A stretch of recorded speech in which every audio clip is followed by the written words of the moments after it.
आपको पता है जो बैम्बू ट्री होता है ये 5 साल तक इसका जो बीज है इसको आपने पानी देना होता है। 5 साल तक आपने इसको पानी देना होता है। आप एक दिन भी छुट्टी नहीं कर सकते। और जब वक्त आता है तो आप अंदाज़ा लगाएं कि किस कदर कंसिस्टेंसी चाहिए कि 5 साल तक आप इसको पानी देते रहते हैं, एक दिन भी छुट्टी नहीं करनी और 1 सेंटीमीटर भी नज़र नहीं आता।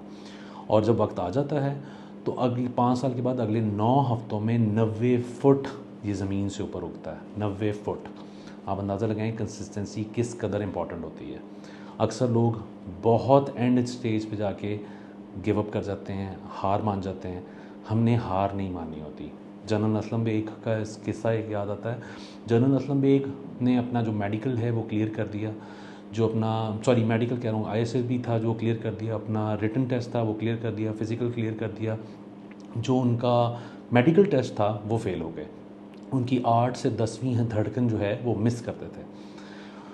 उनके भाई ने क्या किया कि उन्होंने गिव अप नहीं किया। असूली तौर पे तो उनको गिव अप कर देना चाहिए था, किसी और फील्ड में ट्राई कर लेनी चाहिए थी, बट उन्होंने गिव अप नहीं किया। उन्होंने क्या किया कि उनके भाई ने बेसिकली एक पूरा डिफरेंट लोगों के पास गए, डिफरेंट हार्ट स्पेशलिस्ट के पास गए और उनसे रिपोर्ट्स लिखी कि ये कोई ऐसी बीमारी नहीं है जिसकी वजह से इनको हम मेडिकली अनफिट करार देते हैं।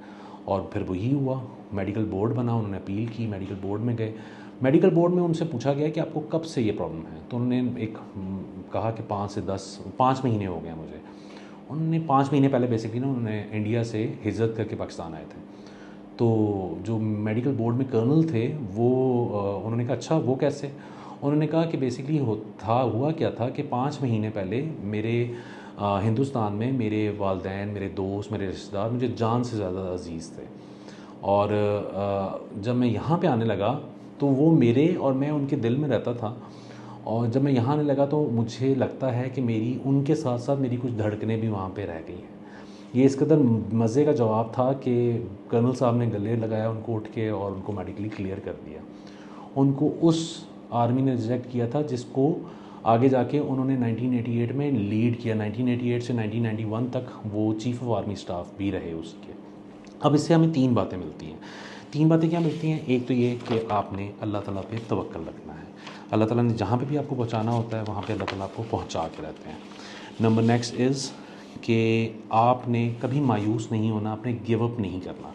एंड नंबर फाइनल इज़ कि कम्युनिकेशन, आपकी कम्युनिकेशन बड़ी स्ट्रॉन्ग होनी चाहिए। आपको एक छोटी सी बात को भी अफसाना बना के उन्होंने जैसे पेश किया और वो बड़े बेहतरीन चले, आगे जाके चीफ ऑफ आर्मी साहब बन गए।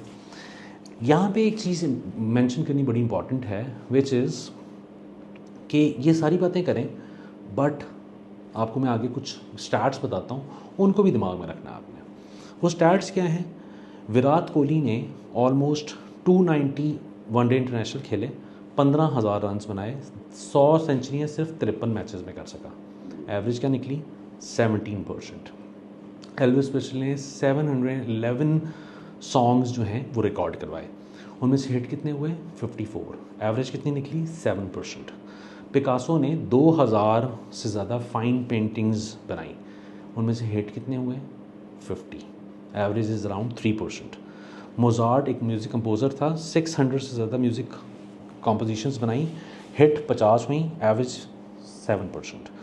शेर जंगल का बादशाह होता है, ठीक है, और लेकिन हम कहते हैं शेर जहाँ पे भी होगा वो वहाँ पे अटैक करेगा और वो ले लेगा, लेकिन 80% फेल होता है अपने शिकार में, 80% खाली हाथ लौटता है। चीता, दुनिया का तेज़ तरीन जानवर, 70% फेल होकर वापस आता है। हमने इस सोसाइटी में जो स्टैंडर्ड्स बना लिए हैं वो बहुत ऊंचे कर दिए हैं। जैसे विटामिन डी का हमने एक सेट स्टैंडर्ड रख दिया है। जो अब मेडिकल कंपनी जब भी आप डॉक्टर के पास जाते हैं वो कहते हैं आपकी विटामिन डी कम है, आपने मेडिसिन लेनी है। वो तो चलें, उनका तो फिर बिज़नेस है। हमने ये क्यों किया है? अपनी सिर्फ लाइफ को मुश्किल बनाने के लिए। हम क्या करते हैं? हम ये करते हैं कि बिज़नेस में जब तक $1 बिलियन का रेवेन्यू नहीं आएगा वो हम फेल समझेंगे। आर्टिफिशियल स्टैंडर्ड्स हमने अपने आप को सेट कर दिए हुए हैं। ज़िंदगी इज़ अबाउट एवरेजेस। हर दफ़ा कामयाबी नहीं मिलती, हर दफ़ा हिट नहीं होते, हर दफ़ा मास्टर स्ट्रोक नहीं लगता, हर प्रोजेक्ट कामयाब नहीं होता, हर इंसान आपको प्यार नहीं करता। दुनिया में कोशिश भी है, नाकामी भी है और लिटरली कभी कभी कामयाबी भी है। तो आई होप कि आपको मेरी बातें समझ लगी होंगी। अगर आपको मेरी बातें समझ लगी हैं तो इस वीडियो को लाइक कर दीजिएगा, शेयर कर दीजिएगा और चैनल को ज़रूर सब्सक्राइब कर लीजिएगा। Thank you.